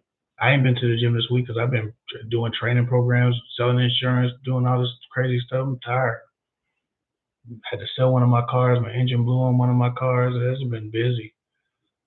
Um, uh, at Kev, I'm about to get off here, y'all. But